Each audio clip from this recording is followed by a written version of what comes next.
Hello friends, मेरे साथ हैं आज इस इंटरैक्टिव सेशन में वैभव एमएन, यश शुक्ला, कार्तिकेय और Shambhavi Pandey, all of them from IISc Bangalore, and I'm super excited to host all of you in this interactive session because जब मैं आप लोगों से मिलता हूं तो मुझे अपने खड़गपुर के दिन याद आ जाते हैं। एक एक इवेंट, एक एक मेमोरी जो है वो वापस रिकॉल होने लगती है।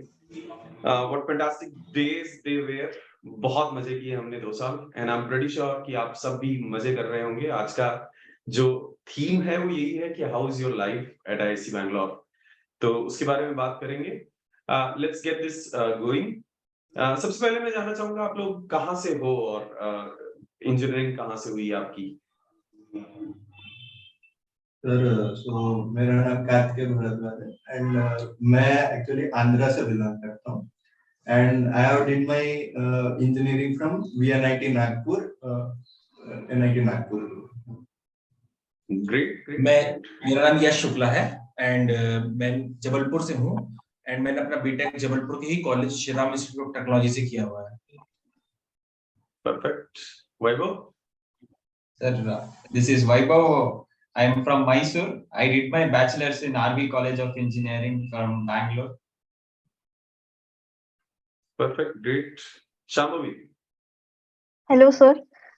सर मैं उत्तर प्रदेश से हूँ और मैंने अपनी इंजीनियरिंग अलीगढ़ मुस्लिम यूनिवर्सिटी से बीटेक की है।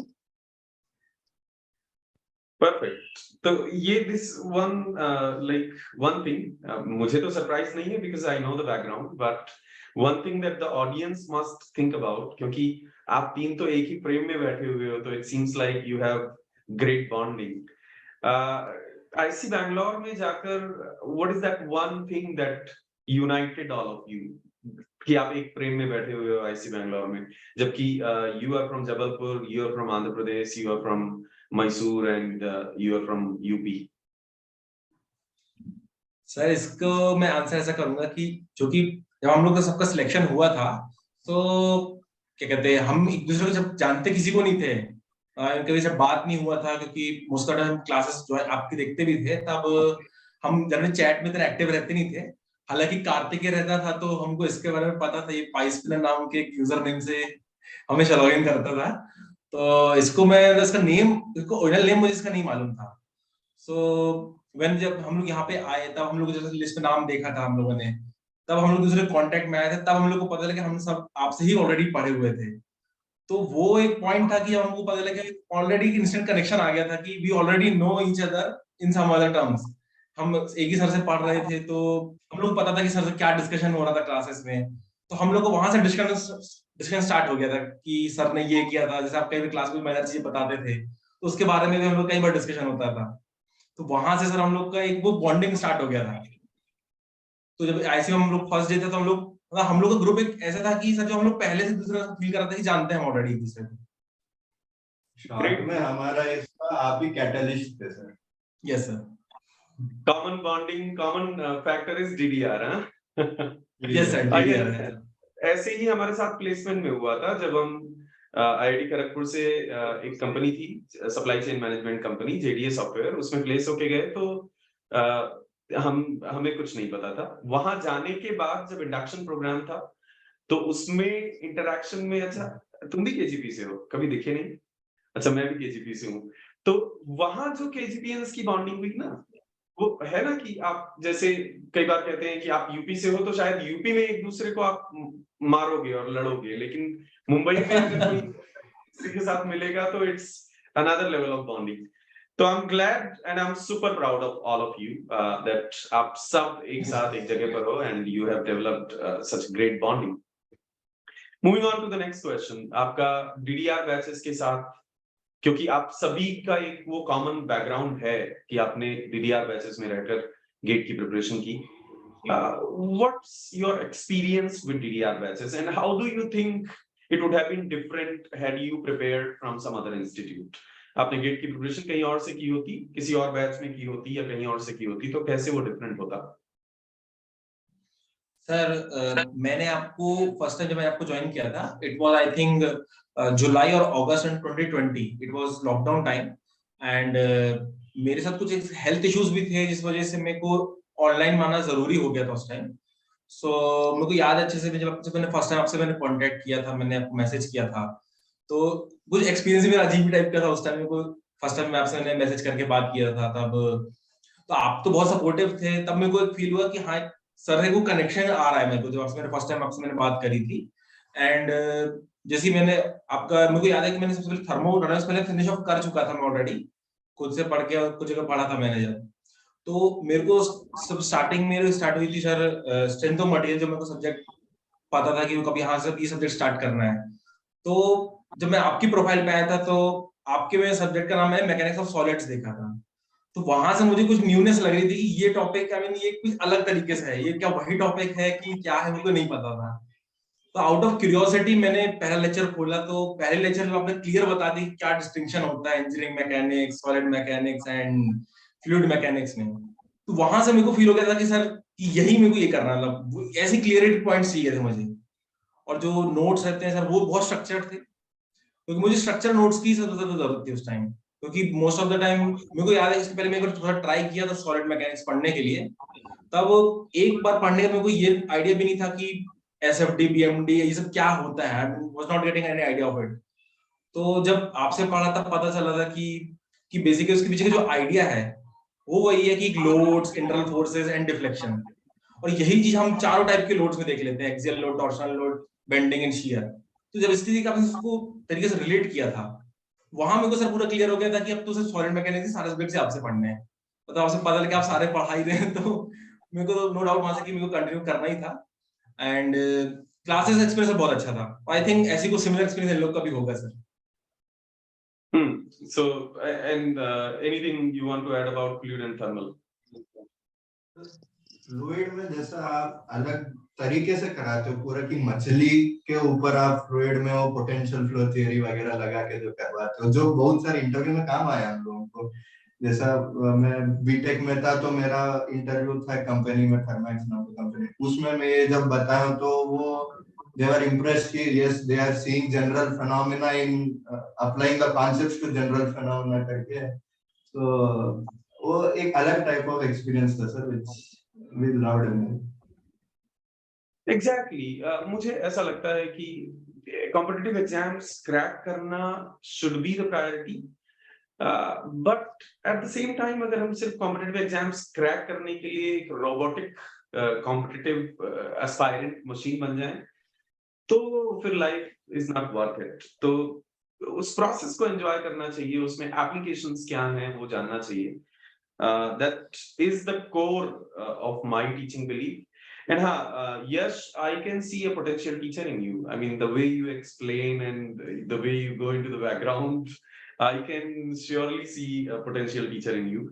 Moving on to the next question, how was your experience at ISC regarding interview में कैसा क्या रहा? सर ये आंसर मैं करना चाहूंगी क्योंकि यहाँ आईएससी में मैंने 3 इंटरव्यूज दिए हैं। एक मैकेनिकल डिपार्टमेंट में एमटेक इंटरव्यू, दूसरा मैकेनिकल डिपार्टमेंट में ही एमएस रिसर्च इंटरव्यू, और एरोस्पेस में एमएस रिसर्च इंटरव्यू। तो बेसिक चीज वही हुई, जैसे आप कह रहे थे कि फिजिकल चीजों से जब हम अपने कॉन्सेप्ट्स को रिलेट कर पाते हैं, बेसिकली वो यही चीज टेस्ट करना चाह रहे हैं कि आप कॉन्सेप्ट्स को कितने अच्छे से परसीव कर रहे हैं। तो जैसे मैकेनिकल का जो मेरा एमटेक इंटरव्यू था, उसमें पहले उन्होंने फेवरेट सब्जेक्ट्स पूछे। मैथमेटिक्स इनहेरेंट रहता है, वो पूछते हैं मैथमेटिक्स से क्वेश्चन। अपार्ट फ्रॉम दैट वो फेवरेट सब्जेक्ट पूछेंगे। तो मेरा थर्मल में इंटरेस्ट है, सो मैंने हीट ट्रांसफर और फ्लूइड मैकेनिक्स बताया। तो एक क्वेश्चन उन्होंने फ्लूइड मैकेनिक्स कॉनिकल विस्कोमीटर, जो आप फ्लूइड मैकेनिक्स के फर्स्ट यूनिट में पढ़ाते भी हैं, उससे उन्होंने पूछा when they Drew that diagram of conical viscometer, तभी समझ गए कि हाँ अब तो ये हो जाना है। इसके बाद उस पे टॉर्क और पावर कितना कंज्यूम हो रहा है वो सब उन्होंने कैलकुलेट करवाया और डिराइव कराया पूरा ब्लैक बोर्ड पे सब कुछ।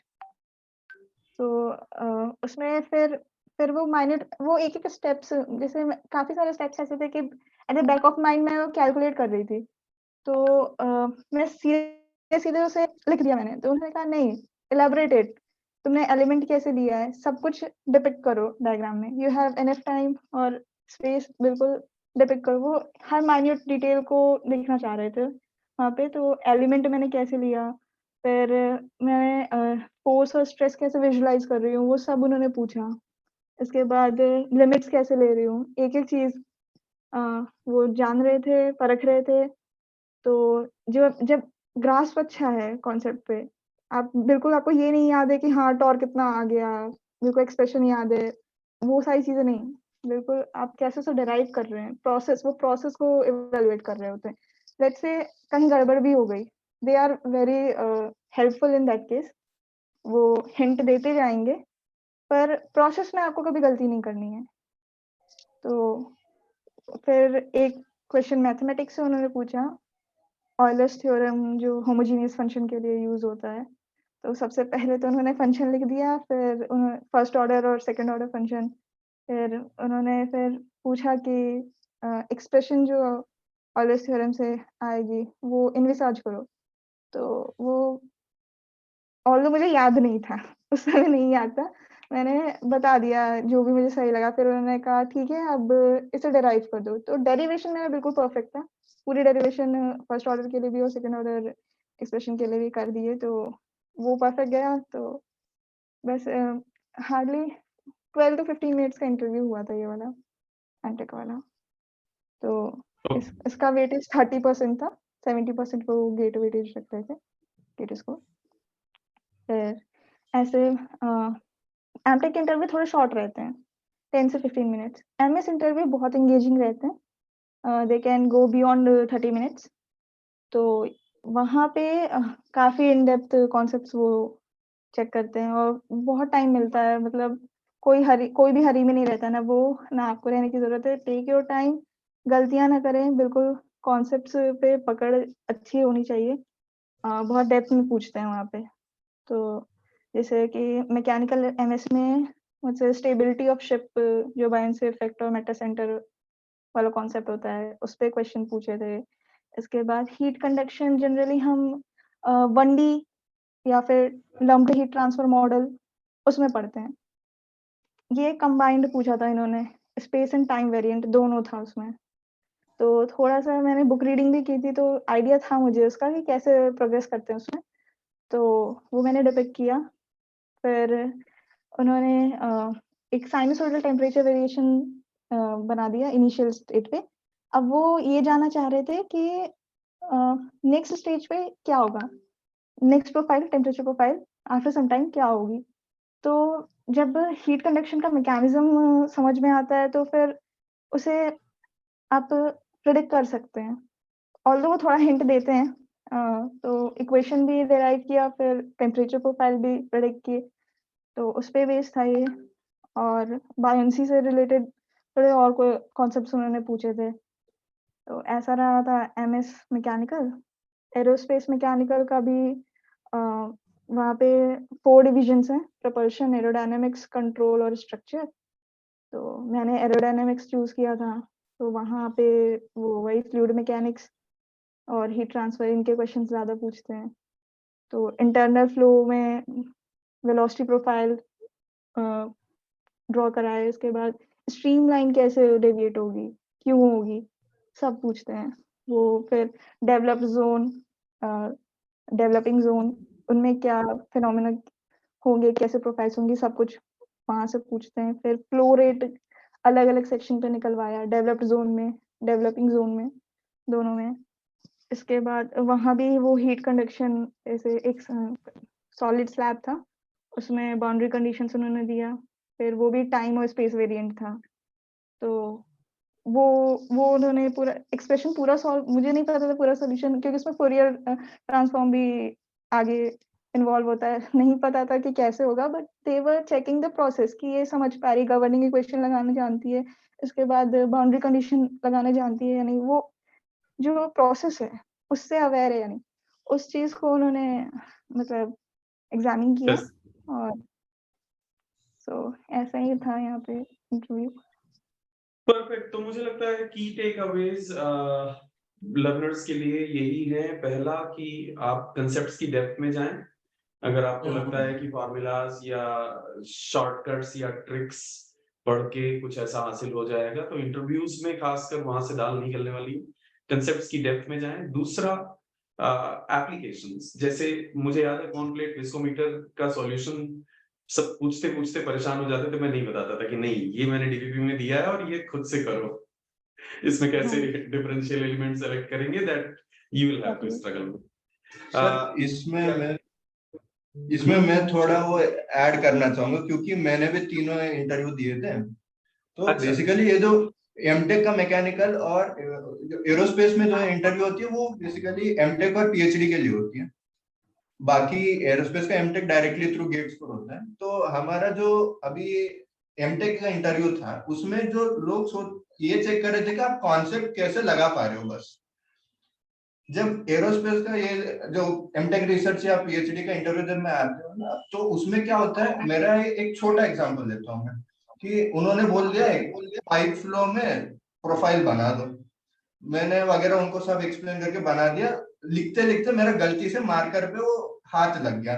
तो प्रोफेसर उधर ने ऐसा देखा और बोला, उधर अगर छेद है तो तुम लोगों का क्या दिखेगा, वेलोसिटी प्रोफाइल वगैरह का सीन क्या होगा। सो आपका कॉन्सेप्ट का अंडरस्टैंडिंग और स्पॉन्टेनियस थिंकिंग चेक होती है इधर, कि आप कैसे सॉल्व कर पाते हो वगैरह। Exactly. Thank you for answering that very comprehensively. Shambhavi, you are qualified to become a mentor at Unmatchable for next interview guidance program. Thank you, sir. And in fact, all of you are qualified because एक ही institute में तीन interviews देने के बाद तो आप पूरी तरह से you're worth guiding others. तो की टेक अवेज जो हैं इंटरव्यूज के, वो मुझे लगता है कि एक कंसेप्ट की डेप्थ में जाएं, शॉर्ट ट्रिक्स और इन पे भरोसा मत करें। कंसेप्चुअल लर्निंग का कोई रिप्लेसमेंट नहीं है। सेकंड थिंग, एप्लीकेशंस की थोड़ी जानकारी रखें। For example, if you are learning viscosity, then know about viscometers. If you're learning about buoyancy, then know about ships. If you're learning about metacenter, then know about oscillations and real practical shipping environment. Third takeaway is that take your time. As Shambhavi rightly pointed out, that they don't want you to hurry. Fourth is that derivation is something that matters, it seems. Because from last 10 years मैंने देखा है coaching industry में एक हवा फैलाई जाती है कि डेरिवेशन मत करो, आपको गेट में डेरिवेशन थोड़ी ना पूछा जाएगा। But end of the day derivation interviews के लिए भी मैंने नोटिस किया है ओवर पीरियड ऑफ 10 years की मैटर करता है। और डेरिवेशन एक चीज के लिए और मैटर करता है, गेट में डेरिवेशन पूछा नहीं जाता, लेकिन आपकी प्रॉब्लम करने की जो रिफाइनमेंट होती है वो कई गुना इंप्रूव हो जाती है जब आप कोई चीज डिराइव करके और उसके बाद प्रॉब्लम्स में अप्लाई करना शुरू करते हो। तो इसलिए मेरे लर्नर्स को मैं हमेशा कहता हूं कि भले ही डायरेक्ट डेरिवेशंस गेट में ना पूछे जाते हो, लेकिन please learn fundamentally, derive each and everything, know all the assumptions and everything. So great to know. I guess this will help everybody out there. What changes did you observe within you after getting into IISc Bangalore? Sir, if we look at a bigger picture, the changes I observed was when DDR batch started. If you look at a bigger picture, a lot of changes I observed. But when I came to IISc, the changes I observed was I started reading a lot of books for one subject. For example, fluid mechanics. I read about 4 or 5 different books. So that book reading, and which you have also told in classes that, and you are also an inspiration for that, sir. You are like, for each subject we need to read. That importance of reading books, actually I realized it when I came here. And this is basically from academic point of view. And by meeting, I met these people, Shambhavi and all. So we can get to know each other's perspective also, sir. So and also, for example, Yashbhai's personal life also, I understood his personal. We can get to know each and everyone's personal life. We can understand, we can learn from them. So and also there are people from ISRO, DRDO, Indian Navy. So the like you can get to know their perspective. You can get to know more about them. You can understand what they have went through. So and you can apply the same in life. So actually meeting people is one of the best source of knowledge. That's what I learned. One more thing. Uh, So these are the two major things which I have learned till now, sir. Like which I changed, which I got changed. Actually, understanding other people and also reading books, sir. These are the two main things which I did. Perfectly agree. अगर मैं अपने खड़गपुर के दिनों को याद करूं तो मुझे लगता है कि अमंग एवरी अदर थिंग ये दो चीजें मेरे लिए भी टॉप करेंगी। One more change that I observed after getting admitted into KGP was sleep cycle. Before entering into IIT Kharagpur, I used to sleep max by 11:30 and used to wake up max by 5:36 or maybe 6:30. But after getting into IIT Kharagpur, it has never been like 2 के पहले तो हम लोग कभी सोने का chance ही नहीं बनता है, because a lot of leg pulling, a lot of masti, and of course a lot of study as well. Sometimes we spent hours and hours in library. Particularly in MTech, there are certain things which you don't understand in class. Okay, professor is not willing to help. I'm not saying professor doesn't know. Professor knows, but professor says if you ask something bad, professor will judge you. If you ask something good, professor will say very good question. Now further you go and find out yourself. That is correct. You are good at That will be an assignment problem for us, sir. Yes. So they will say very good question. Go find out yourself. So they will mostly make you self-dependent, and that's actually a great thing. So I think these 2 years, for me, those 2 years have been life-changing, and these 2 years are going to be life-changing for you guys. In your life, these 2 years will be the most precious years. And if whosoever is watching this session, make sure that you develop the habit of reading as much as you can. That is an ultimate source of wisdom and knowledge. Great to know about this. I have made अभी इतनी आसानी से आप लोगों को जाने नहीं दूंगा मैं. I've made a list of questionnaire for all of you, and उसमें से बहुत सारे existing DDR students की तरफ से shoot किए गए हैं. Next one is how is placement at IISc? I mean, अभी तक आपको सेकेंड ईयर स्टूडेंट से एक आइडिया मिला होगा, एनवायरनमेंट जज करने को मिला होगा, क्योंकि फर्स्ट ईयर में जाने के बाद सबकी एक नजर तो वहां रहती है कि भैया 2 साल बाद मेरा क्या होना है. So how's placement at IISc Bangalore? How is that environment? Sir right at first place IISc is an institute जहाँ पे रिसर्च कैलिबर को ज्यादा फोकस रखते हैं, उस पे बिल्डअप ज्यादा करते हैं. और हमारे ओरिएंटेशन प्रोग्राम में भी फर्स्ट डे पे यही कहा गया था कि प्लेसमेंट तो हो जानी है यहाँ पे. वो if you are focusing on placement definitely you will get a job. पर जो यहाँ का इसेंस है वो है यहाँ का जो नॉलेज, जो रिसर्च एप्टीट्यूड हमारे अंदर डेवलप किया जा रहा है इन 2 साल में, वो है. तो उस पे फोकस रखना चाहिए. अब कमिंग टू प्लेसमेंट ऑल्सो, जो कंपनीज आ रही हैं वो रिसर्च डोमेन में काफी पहुंची हुई कंपनीज हैं, और वो प्रोफाइल्स भी वैसे ही सेलेक्ट करती हैं जो रिसर्च वर्क ज्यादा अट्रैक्ट करे. जैसे कि यहाँ पे बजाज, सिमेंस रिन्यूएबल एनर्जी, जी, कॉर्निंग, एंसस, तो ये सारी कंपनीज रिसर्च डोमेन जैसे CFD या ऐसे प्रोफाइल्स, डिजाइन प्रोफाइल्स, उन पे बेस्ड वर्क ज्यादा सीख कर रही होती हैं. अब हम बीटेक के बाद क्या सोचते हैं कि हमने इतना पढ़ा तो हम टेक्निकल डोमेन में प्रोफाइल बिल्डअप करें, करियर टेक्निकल में बिल्डअप करें. जनरली हमें उस वक़्त मैनेजरियल जॉब्स ऑफ़र की जाती हैं। तो if someone is hunting for core technical job, this is the best place. अगर प्लेसमेंट्स की बात की जाए तो thermal, optics, electronics, multi field domain के रिसर्च प्रोफाइल्स में वर्क करने को यहाँ पे मिलता है और पैकेज भी काफ़ी प्रॉमिसिंग है, varying from 10 to 20 LPA। R&Ds हैं तो 19.5 कुछ कंपनीज ऑफर कर रही हैं, बजाज अबाउट 16-17 LPA समवॉट इतना रेंज रह रहा है। बिकॉज़ R&D प्रोफाइल है तो इनिशियल थोड़ा-सा वो कम ही रखती हैं, पर ओवर टाइम R&D प्रोफाइल में जो बहुत वर्क अनलिमिटेड। एक्सपीरियंस हाँ, हाइक काफ़ी अच्छी मिल जाती है फिर। If someone is investing 2 or 3 years in same profile, progress काफ़ी अच्छा मिलता है उसमें। तो ये ऐसे भी एग्ज़ाम्पल्स हमने सुने हैं सीनियर्स से ही कि although people got hired at around 10 but they doubled their income within a span of 3 to 4 years, more than double.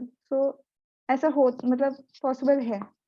तो और रही बात वर्क काफ़ी एंगेजिंग है, काफ़ी अट्रैक्टिव है। पीपीओ इंटर्नशिप्स एंड पीपीओज़ भी यहाँ पे प्रोवाइड किए जाते हैं। Like after second semester, maybe in month of March to May, companies internship के लिए भी आती हैं। Last year Ansys, Corning, Bajaj, Triveni turbines etcetera कुछ ऐसी कंपनीज आई थी और वो भी कोर रिसर्च बेस्ड प्रोजेक्ट्स, वहाँ 3 मंथ्स प्रोजेक्ट प्रोग्राम होता है, वो कराएँगे। उसके बाद पीपीओ भी ऑफ़र करती हैं, वो भी अबाउट 12 to 15 LPA पे वेरी करता है।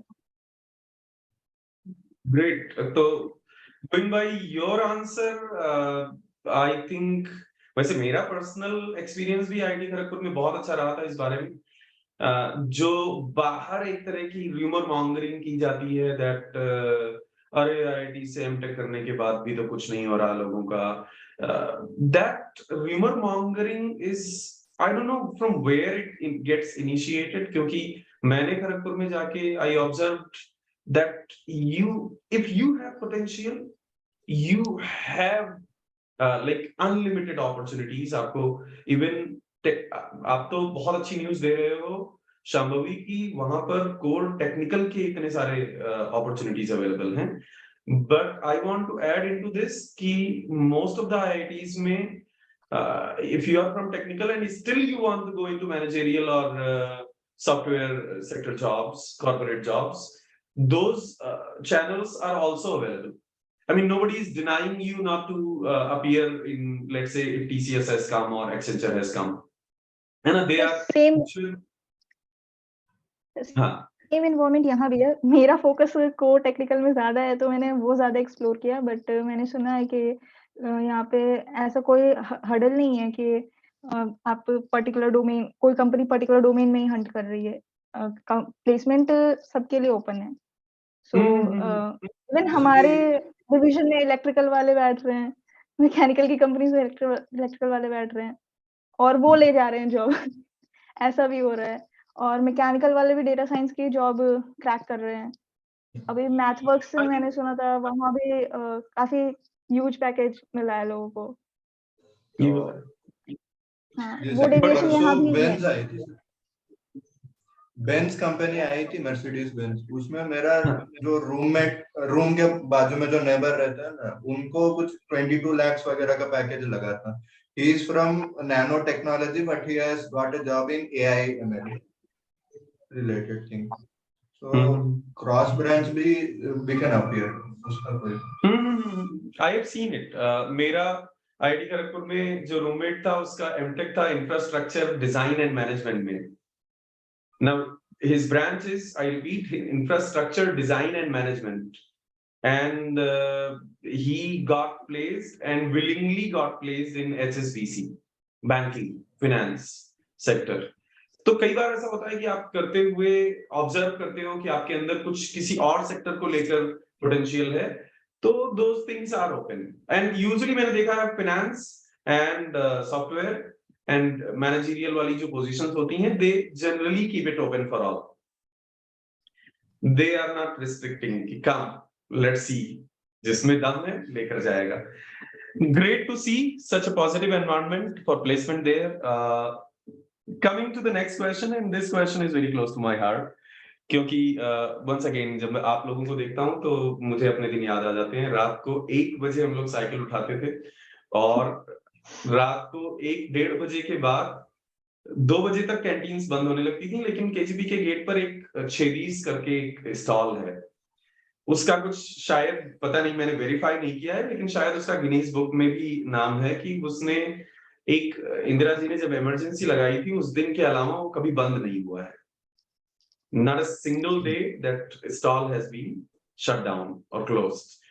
तो रात में 2 बजे जाके वहां पे मैगी खाते थे. तो I would like to know from you guys that how is the nightlife there? Like, do you prefer mess or canteen or like normal food? Of course, in all IITs they serve very hygienic and healthy food in mess. But what do you guys prefer? Sir इसमें सुबह से ज्यादा लोग आपको रात में canteen के पास दिखेंगे. क्योंकि एंड रही बात मेस वगैरह की, मेस का खाना वही रहता है सर. शुरुआत के 2-3 महीने अच्छा लगता है, पर 1-2-3 महीने के बाद सैचुरेट हो जाते हैं हम वही खाना खाते हुए. तो अभी सीन है वो कि रात के 2 बजे मतलब या उसके आसपास बैंगलोर का मौसम और चाय बहुत बढ़िया एनवायरनमेंट रहता है सर. और वो कैंटीन का वो जो 3-4 कैंटीन में 3 रेस्टोरेंट जैसे हैं और अलग अलग, मतलब एक साउथ इंडियन हो गया, नॉर्थ इंडियन हो गया, एक वेज हो गया, एक नॉन वेज हो गया, वैसे अलग अलग डिविजन रहते हो. तो आप जो खाना चाहते हो वो सब खा सकते हो. तो कैंटीन का वो बढ़िया है. और अंदर ही एक, अगर कैंटीन में पसंद नहीं है तो एक रेस्टोरेंट है नेसरा करके, उसमें जाके खा सकते हो. तो रिगार्डिंग दिस वो बढ़िया माहौल है सर. रात में निकलते हो आप लोग? रात में ही निकलते हैं सर. हमने कई बार, मतलब ये यश और कार्तिकेय और मैं, हम लोग ने कई बार रात के 3-3 4-4 बजे तक मतलब वहीं पे डिस्कशन भी कर रहे हैं. अगले दिन जैसे एग्जाम है तो क्वेश्चंस वगैरह वहीं डिस्कस कर हमने रहे हैं. एक्चुअली मैथमेटिक्स का पहला मिड सेमेस्टर का प्रिपरेशन कैंटीन में किया था sir. No doubt about it. Again, I'm feeling nostalgic. Chalo, moving on to the next question. Glad to know and glad to share all those memories with you guys.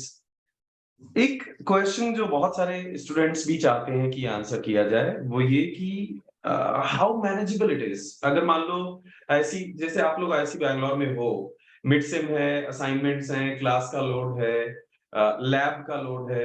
हमारा एक lab होता था, अरे वो आज भी मैं याद कर लेता हूँ तो टेरिफाइड हो जाता हूँ. वो कंप्यूटर का लैब था, लैंग्वेजेस का. और शुरू में मुझे इंजीनियरिंग तक लैंग्वेजेस में कोई इंटरेस्ट नहीं था. एंड यूनिक्स, मुझे याद है यूनिक्स, यस, मैम यूनिक्स में प्रोग्राम बनवाती थी एंड वो दैट वाज सो टेरिफाइंग. तो anyways, coming back to the main point कि कैसा आपका वहां पर लाइक अगर गेट कोई प्रिपेयर करना चाहे या इंजीनियरिंग सर्विसेज एग्जाम्स प्रिपेयर करना चाहे पैरेलल में, is it manageable? Yes sir. वैसे यहाँ का जो वर्कलोड है हमारा काफी वैसे रहता है, काफी वर्कलोड. बट सर आईएससी सबसे चीज मैंने जो यहाँ पे देखी है वो हमको फ्लेक्सिबिलिटी ऑफर करती है काफी. हमें 2 इयर्स में मिनिमम 12 कोर्सेज हमको फिनिश ऑफ करने होते हैं. एंड हमारे ऊपर फ्लेक्सिबिलिटी रहती है कि हम एक सेमेस्टर में मिनिमम 4 से लेके मैक्सिमम 7 के बीच में कोर्सेज रख सकते हैं. और अगर मैं बात करूँ गेट प्रिपरेशन के बारे में, तो आईएससी में ऐसा है कि सर इवन जो सब्जेक्ट्स हम गेट में पढ़ते थे वो एज इट इज ही हमको यहाँ पर है. बल्कि मैं कहूँ कुछ एडिशन उसी की ही आगे पॉइंट्स है एज इट इज. बाकी तो टॉपिक जैसे फॉर एग्जांपल थर्मोडायनामिक्स है, हमारा फ्लूइड मैकेनिक्स हो गया, मैथमेटिक्स में भी कुछ टॉपिक जैसे डिफरेंशियल इक्वेशन हो गया, कॉम्प्लेक्स वेरिएबल हो गया, ये ऑलमोस्ट सेम ही है, बल्कि इसमें एडिशन ही हमको यहाँ पे मिल रहा है. तो हम लोग का एक पूरा रिवीजन ही हो जाता है. तो अगर इन टॉपिक्स के लिए तो हम लोग एक्स्ट्रा टाइम निकालने की जरूरत नहीं पड़ती है.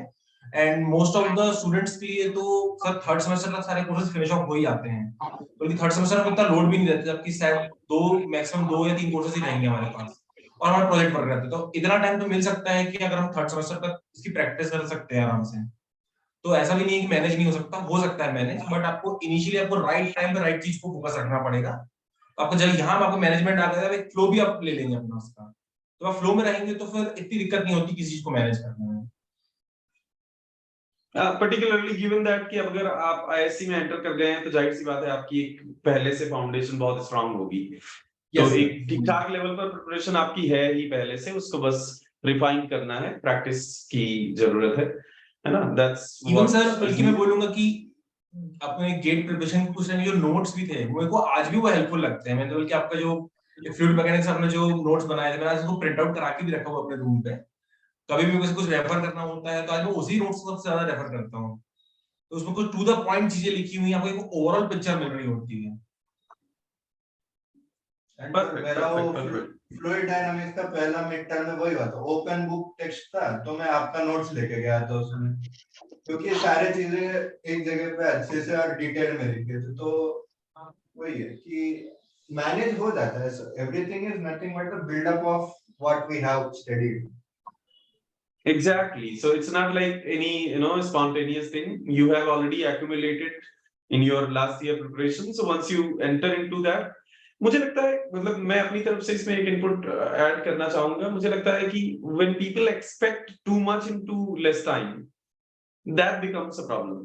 कि बस गेट एग्जाम के 1 महीने पहले अगर आप सोचो कि आईएससी में जाकर बाकी 8 महीने आपने कोई वो नहीं किया, कोई मेहनत नहीं की, कोई इनपुट नहीं डाला, लेकिन लास्ट के 1 मंथ में आप सोचो कि उड़ा लो आप, तो वो पॉसिबल नहीं है। बट थोड़ा थोड़ा अगर किसी को करनी है प्रिपरेशन, वैसे मैं पर्सनली यकीन करता हूँ कि आईआईटीज में जाकर वहां की लाइफ को, वहां के रिसोर्सेस को इन डेप्थ जीना चाहिए।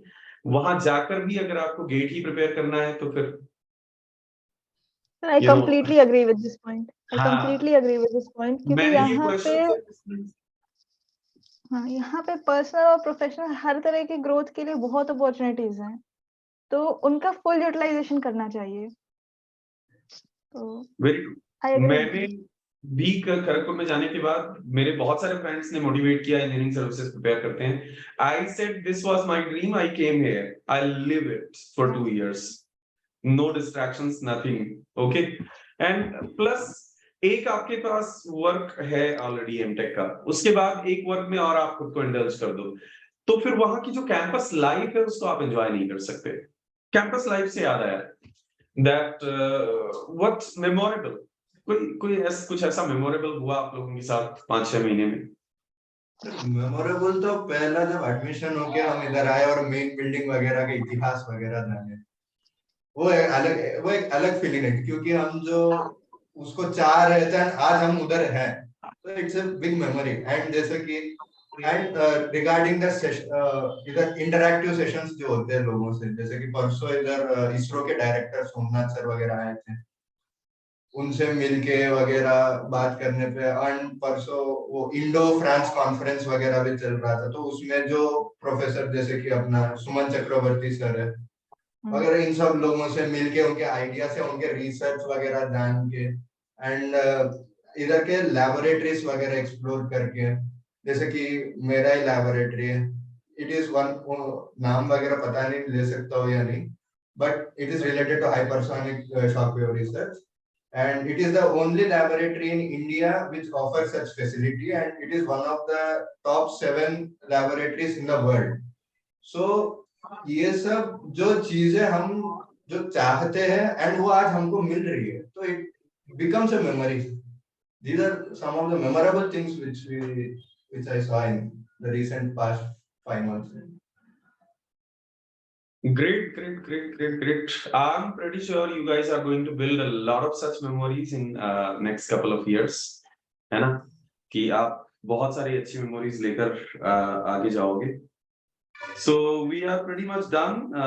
एक बार मैं देख लेता हूँ, मैंने लर्नर्स को पूछा था कि वो क्या पूछना चाहेंगे, तो if there is something specific or special that I find out, एक क्वेश्चन ब्रीफ में अगर कोई आंसर करना चाहे, किसी ने पूछा है, and I'm again not sure कि why would someone be interested in that, but किसी ने पूछा है वहां जाकर पैसे कमाना चाहे तो again why would someone be interested in that? Stipend तो मिलता है ना, बट ये सर स्टाइपेंड मिलता है, बट सर इसमें एक MHRD के सर्कुलर में एक क्लॉज है कि अगर आप स्टाइपेंड आपको जब आप रिसीव कर रहे हैं तो आप कोई और ऑर्गेनाइजेशन से वर्क किया तो उसका एम्बुलेंस आपको नहीं मिल सकते हैं, मतलब वो आपका क्लॉज है वो कि वो लीगल नहीं रहेगा सर मेरे को, तो लीगल के हिसाब से आप ये नहीं कर सकते कहीं और जाके कुछ अर्निंग नहीं कर सकते हैं। बट सर नॉर्मली जो हम देखते हैं कि जैसे स्टाइपेंड आता है तो एमटेक वालों का 12,400 वगैरह आता है, तो लोग क्या करते हैं कि बाजू में जैसे कोचिंग वगैरह सेंटर्स हो गए, तो एक बार हम लोगों ने गेट वगैरह निकाला है तो एक कोचिंग सेंटर्स वगैरह में पढ़ाना है, ऐसा कुछ वो करते हैं। तो ऑप्शंस बहुत है सर, जैसे कि या तो कोई मतलब जैसे अपना कंटेंट डेवलपमेंट वगैरह ही हो गया, ये सब करते रहते, तो एडिशनल ऑप्शंस रख सकते हो, उसका कोई बाधा नहीं है, बस वो MHRD का सर्कुलर से दूर रहना। हाँ, that's there. In fact, हम लोग खड़गपुर में थे और खड़गपुर में एक लोकल नेटवर्क था DC, तो मतलब DC is just software, local network था बेसिकली, उसपे कभी अगर कोई वांट होता था इस तरह का तो फ्लोट भी हो जाता था। तो एक बार हमारे सामने इस तरह का वांट आया था कि कोलकाता बेस्ड कोई स्टार्टअप है, वो वीडियो लेक्चर्स रिकॉर्ड करवाना चाहता है। So we all went not because we were interested in job, we all went because we found an opportunity to go and explore Kolkata one weekend, and accidentally मेरा हो गया उसमें। But then एक बार होने के बाद आई रियलाइज कि it's not worth it. एक साल यहाँ की लाइफ जो है यही जीते हैं और उसके बाद पैसे कमाने को जिंदगी पड़ी है ना, बहुत सारे पैसे कमा सकते हैं, no problem.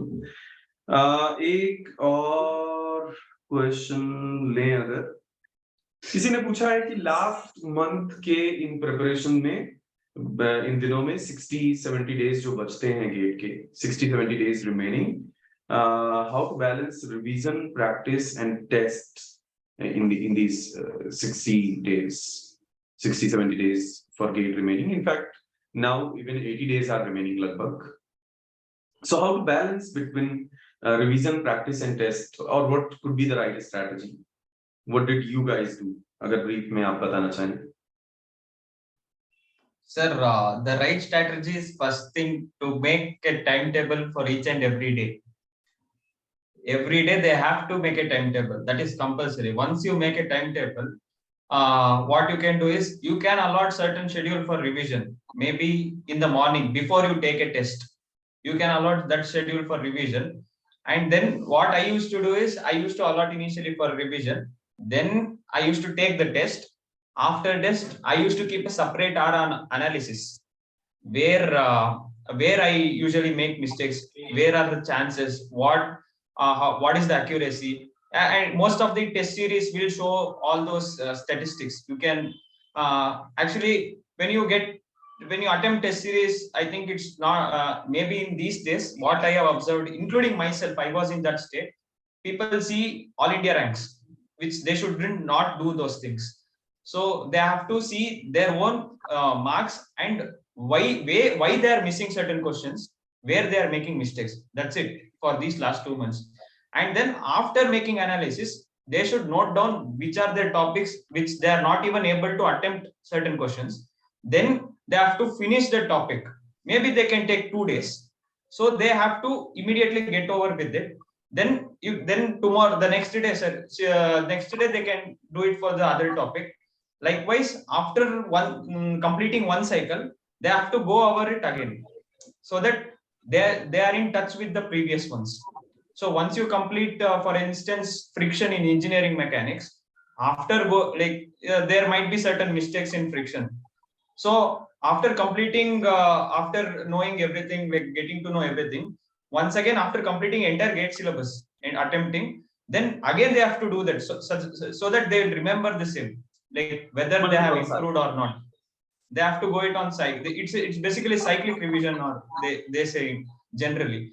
So main thing, sir, 99% of the task will be done once they make a schedule, sir. Proper schedule, they have to make it, and at the end of the day they have to tick. Like I used to do a tick mark. If I have done, I used to put it tick mark, or else I would have put it wrong, so that you realize, so that like what you have done and what you have not done. At that point of time, you might have certain guilt. You have not done this one. So those feelings and all are actually important, according to me. Perfect. So, if I summarize what Vaibhav said, that after tests, note down the topics where you could not perform and rework on those topics. Number one. Number two, make sure that your revision is cyclic, because if you divide rest of 80 days into just one cycle of revision, that will not work. So make that revision cyclic, come back to those topics after a month, and then at least go through them if you are not able to solve a lot of problems. This could be the right strategy. Any other, let me see if any other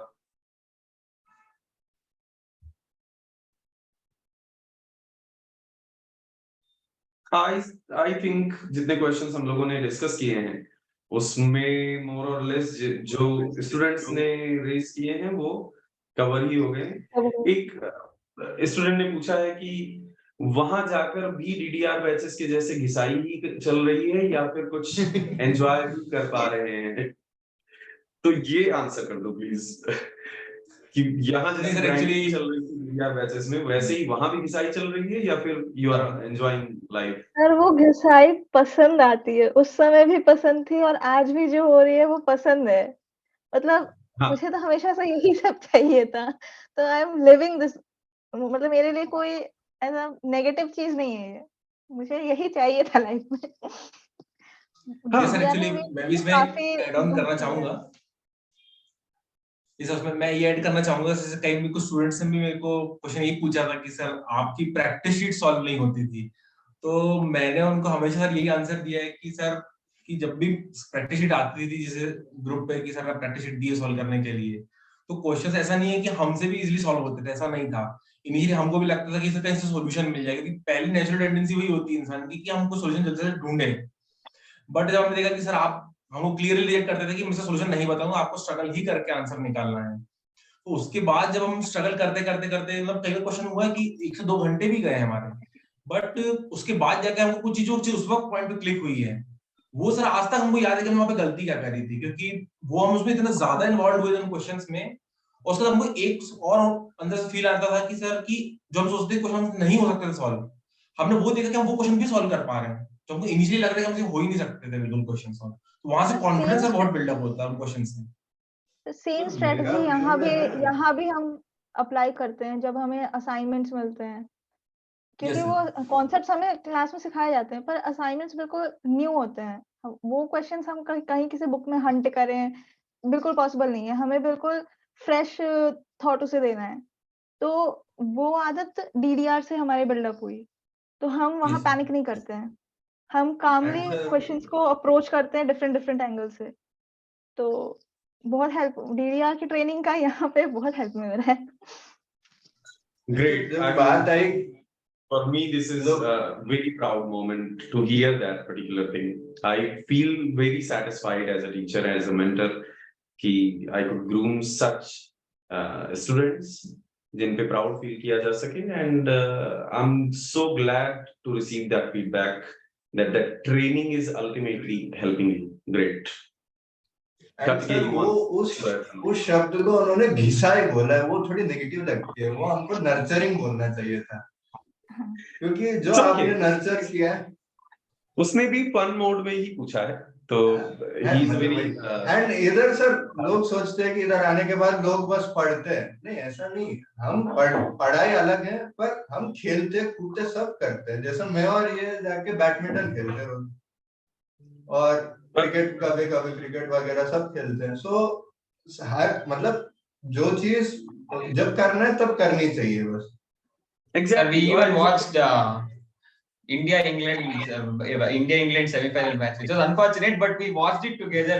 It was fun. So we had, there is time, sir. There is lot of time for enjoyment.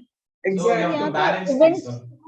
Sir यहाँ पे events भी बहुत organise होते हैं, every month we come across 4 to 5 different cultural events, DJ nights सब होते हैं, मतलब अगर एंजॉय करना है कैंपस में एनवायरनमेंट और सब कुछ बिल्कुल है। है एंजॉय करने के लिए बहुत है। बस हाँ, मैनेज करना आई आना चाहिए चीजों को, पढ़ाई भी मैनेज करिए, एंजॉयमेंट भी मैनेज करिए। बिल्कुल, एंड इनफैक्ट नॉर्मल कॉलेजेस के कंपैरिजन में एंजॉय करने के ज्यादा साधन उपलब्ध हैं ओल्ड आईआईटीज में और आईएससी में, है ना? So keep enjoying, guys. Thank you so very much for joining me in this interactive session. It has been great, really great to host all of you. I hope you all also enjoyed this interactive session. मजे से ऐसे ही बढ़ते रहो और आकाश की बुलंदियों को छुओ आप लोग, यही दुआ है मेरी। Thank you so very much. Sir एक शायरी हो जाए आप। हाँ हाँ, गो अहेड। ये तो शुरुआत है सफर की सर, वो वाली सर। यही तो शुरुआत है सफर की, वो एक बार हो जाए। आप चाहते हैं कि मैं बोलूं? हाँ जी जी सर, वो आपके मुंह से सबसे अच्छी आपके चीज़ है। मुंह से सबसे अच्छी डिसाइड करोगे। ये तो इतनी बार सुन चुके हैं स्टूडेंट्स की बोर हो जाएंगे वो। सर गूज़बम्स हर वो बार आज भी आते इतनी हैं। मोटिवेटिंग है सर वो। Okay, here it goes. अभी तो ये शुरुआत है सफर की, उड़ाने अभी और भी बाकी हैं। अभी तो ये शुरुआत है सफर की, उड़ाने अभी और भी बाकी हैं। जिस जंग को कभी दूर से देखा करते थे, आज उसे लड़ने खुद मैदान में उतरे हैं। जिस जंग को कभी दूर से देखा करते थे, आज उसे लड़ने खुद मैदान में उतरे हैं। बस पर तर्कस के 2-4 तीर ही छूटे हैं अभी, निशाने अभी और भी बाकी हैं, उड़ाने अभी और भी बाकी हैं। अंधेरे जो कहते थे उजाले अभी दूर हैं, वही अंधेरे अब हारने को मजबूर हैं। अंधेरे जो कहते थे उजाले अभी दूर हैं, वही अंधेरे अब हारने को मजबूर हैं। पर अभी तो चंद घर ही हुए हैं रोशन, दीप जलाने अभी और भी बाकी हैं। और ये चंद घर से मुझे लगता है कि इस बार अगर इस फ्रेम में 4 स्टूडेंट्स बैठे हुए हैं, तो अगली बार हर हाल में 12 स्टूडेंट्स बैठे होंगे एक फ्रेम में। I am hoping for that. दीप जलाने अभी और भी बाकी हैं। Thank you so very much once again, all of you, for joining me. It's been great to interact with all of you.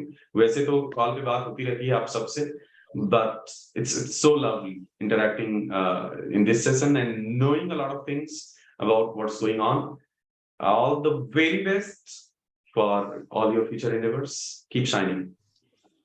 Thank you, Thank you, guys. sir. Thank you.